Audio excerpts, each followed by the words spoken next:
You guys, it is now time to welcome on the man who flipped the WWE Universe on its axis in 2023, fellow Lockport Township High School alum, Go Porters, but more importantly, the best in the world, CM Punk. Thank you so much for joining us. How you doing?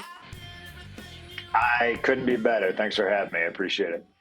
Thank you, Punk. Pleasure to be talking to you. Let's get right into it. Your return in Chicago at the end of Survivor Series will be talked about forever, just based on the reactions it generated from around the world. But what were the moments like for you before walking out in front of your hometown?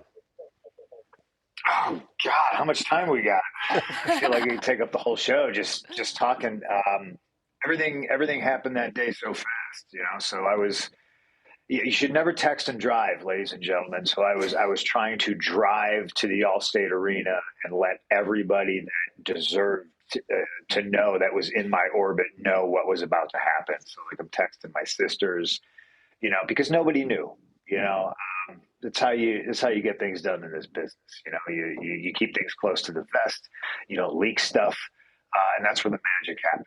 And it was a magical moment, and there was so many things going through my head. The nerves. People I haven't seen in 10 years. I had questions, concerns, maybe even worries, and that was all just dispelled like the instant that song hit, Cult of Personality, and I walked out in front of my hometown. I couldn't hear the song anymore. I didn't know my cues. You always, as a performer, try to hit your cues based on the song, like where we're at. Where's Corey Glover at right now? Okay, I'm going to do this. This is when I get down. This is what I say. It's clever. All of it went out the window. I couldn't hear the song. I just heard the people, and it was a very magical moment. Well, you got to practice some of those cues because for the first time in nearly a decade, you returned to in-ring action at the WWE Holiday Tours. You performed in both Madison Square Garden and the Kia Forum. What was it like getting back there and being on both coasts? It was amazing. We call them live events now. This is how old I am. They're house shows to me. They probably always will be. They were my bread and butter. TV is one thing. TV is a whole nervous ball of energy. Everybody's worried about sticking to times on television, and you have a lot of bosses. When I'm on house shows, I don't have a boss, and I get to have fun. And it just brings me back to starting wrestling in the first place. The reason why you do it is for some reason you're drawn to doing this. And I got to just have fun in a relaxed atmosphere in front of some people that were super excited to see me. And I got to punch Dirty Dom in the face all in a day's work. And thank you for that on behalf of the entire WWE Universe. Won't be as relaxed in a little over 3 weeks. You will take part in your 7th Royal Rumble match, nearly 10 years to the day of your last televised match, the 2014 Royal Rumble. What's the anticipation like for you heading into a match with high stakes for many reasons? It's just going to be just like walking out in front of the Chicago audience for Survivor Series. I think there's a lot of ghosts I'm trying to put to bed, and it's almost kismet. Like you couldn't write a better story. 10 years after walking out, my last match was a Royal Rumble. I'm walking back in 10 years later. And, my good buddy Cody likes to say he's, going to finish his story.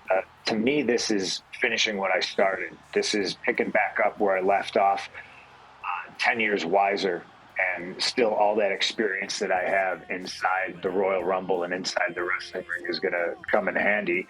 And I'm going to get to win the Royal Rumble and main event WrestleMania. At least that's the plan. I know there's 29 other guys that are going to do their best to stop me, but I'm supremely confident. Well, talking about that story going back 10 years, for those that may not remember, you entered that Rumble at number 1. The man who started that match with you was the current World Heavyweight Champion, Seth freaking Rollins. A lot has transpired for both of you over the last decade. How did you view Seth back then? I viewed Seth as somebody who was following in my footsteps. I think there's a lot of people in wrestling as a whole that are in the WWE now that, for better or for worse, I think looked up to a guy like me. I always like to thank the legends that helped pave the way for the roads that I travel now. Guys like Terry Funk, Eddie Guerrero, Bret Hart, Tracy Smothers, Chris Candido. There's a litany of guys that I always feel that I wouldn't have gotten the opportunities that I got if it weren't for them.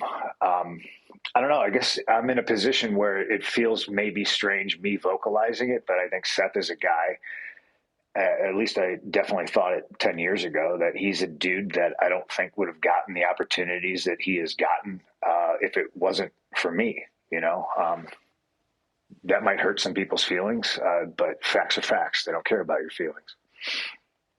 Now, Punk, when you decided to become a member of the Raw roster at the end of last year, you were immediately confronted by Seth, and he came right out and said that he hates you. Do you believe that that hate is warranted? No, I don't. What Seth honestly feels about me is none of my business. That's how I approach it. Maybe he's jealous, maybe he's envious. It's not for me to decide and figure out. Luckily there's a ring, and a lot of the times if you have differences with somebody, you get to settle it in the ring. The Rumble is in my immediate future. If Seth is still champion by the time that is all said and done and the dust clears, maybe we can talk again about it, and maybe we can settle things in the ring. Punk, obviously you have a lot on your plate in the ring on Monday night. You'll be back on Raw this Monday, but I got to ask you this, a personal question. A big part of your life away from the ring is your dog, Larry. How's he recovering from the ACL injury? Oh gosh, he's doing so much better. I wonder where he is. Hey, Larry. I don't know where he is. I think my better half has him locked away in a room somewhere so he doesn't interrupt the interview. I should have brought him with. He's doing much better. He's had a string of really, really good days.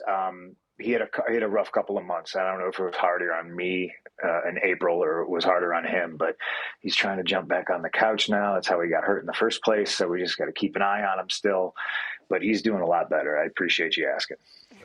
Well, you tell Larry next time you're on our show he can join anytime. But, Punk, if you can win the Royal Rumble, you're that much closer to your goal of main eventing WrestleMania. So what would it mean to you to finally reach such an important accolade? Gosh. I think it all kind of got set off with the Shawn Michaels boyhood dream. When I wanted to be a wrestler, I just wanted to be a wrestler. I didn't really have goals outside of that. And then as you progress in the business, those goals grow. One of my goals used to be wrestle every weekend, and it's just like you do that, and then you start flying places and you start going to different countries and dare I say, mastering your craft, but then realizing that you're going to learn something new every day. And that's the magical thing about the business is I'm constantly learning. So every experience helps me move forward down the path that I'm on. And it's made me realize I set goals very, very early in my career that are terrifying. They're scary. And what 10 years away from WWE has showed me is that I set those goals and they were so big and they were so scary that I could not accomplish them until I grew into the person that could. And I'm back now, and I've grown into the person that can accomplish those goals and can handle all the responsibilities that come with it. And I'm looking forward to competing with 29 other guys and throwing 29 other guys over the top rope. You said I was number one in the last Rumble I was in. I don't know what number I'm going to be. I always love those moments where you got the big lotto balls and you got the big thing. And somebody's turning the crank. That's the tumbler. Choosing numbers. That was always fascinating to me and intriguing when I was a fan. I would love to do that again. But honestly, being number one again is appealing to me. I wouldn't look at that as a hindrance. I know a lot of guys would, but I'm training my ass off, and I'm going to come back in best shape I possibly can be to win the whole thing. CM Punk, thank you so much for the time. Welcome back, and we are so excited to watch you chase down those goals in 2024. Thanks, Punk. I appreciate you guys. Thank you. Have a good night. There he is.